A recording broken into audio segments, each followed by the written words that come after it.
Maya Chen had worked the overnight shift at St. Augustine's Hospital for 11 years, and by now, the fluorescent hum of the hallways and the distant beeping of monitors felt as familiar as her own heartbeat.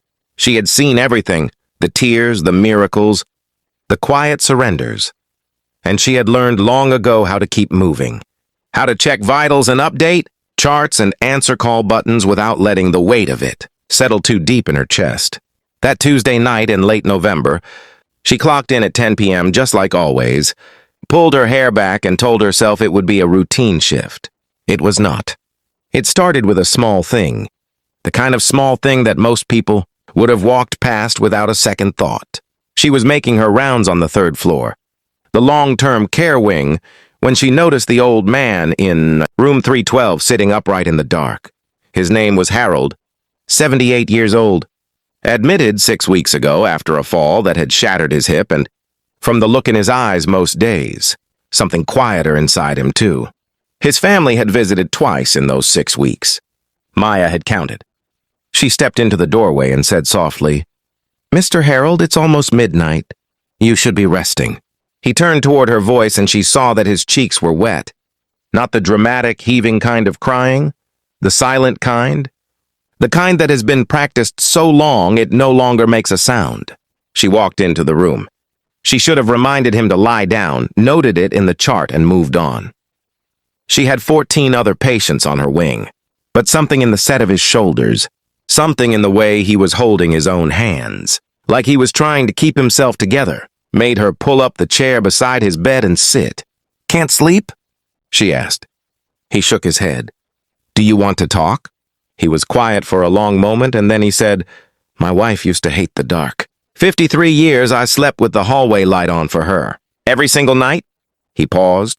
"She's been gone 4 years now. I still reach for the switch." Maya didn't say anything. She had learned that sometimes the most powerful thing you can offer someone is simply the willingness to stay inside the moment with them, to not rush toward comfort or solution or a change of subject.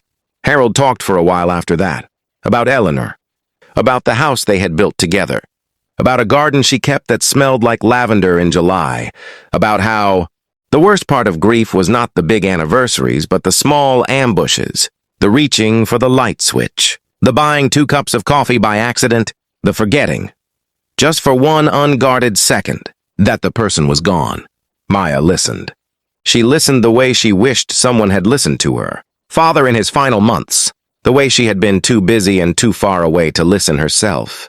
When Harold finally grew quiet, she reached over and turned on the small lamp, on his nightstand, just enough light, to soften the dark without flooding it. "There," she said gently. He looked at the lamp and something in his face eased, just slightly. "You didn't have to do that," he said. "I know," she said. She stayed another few minutes, made sure he was settled, and then went back to her rounds. But she came back before dawn, just to check.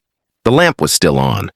Harold was asleep, one hand resting open on the blanket beside him, his face as peaceful as a man who had finally been heard.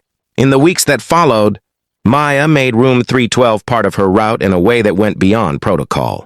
She brought him a small succulent for the windowsill because he mentioned Eleanor loved plants. She told the day shift to make sure his lamp was always within reach. She sat with him on slow nights and heard more about Eleanor, about the garden, about the life 2 people can build when they really choose each other.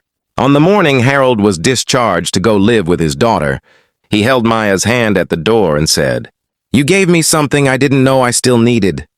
She asked him what that was. He said, "Proof that people still notice." She thought about that on the drive home as the sun came up over the city, painting everything in pale gold. She had become a nurse to save lives. She was only just beginning to understand all the different shapes that saving could take. If this story moved you, please like, share, and subscribe to Kindness Corner Stories, where every video is a reminder that small acts of human kindness have the power to change everything.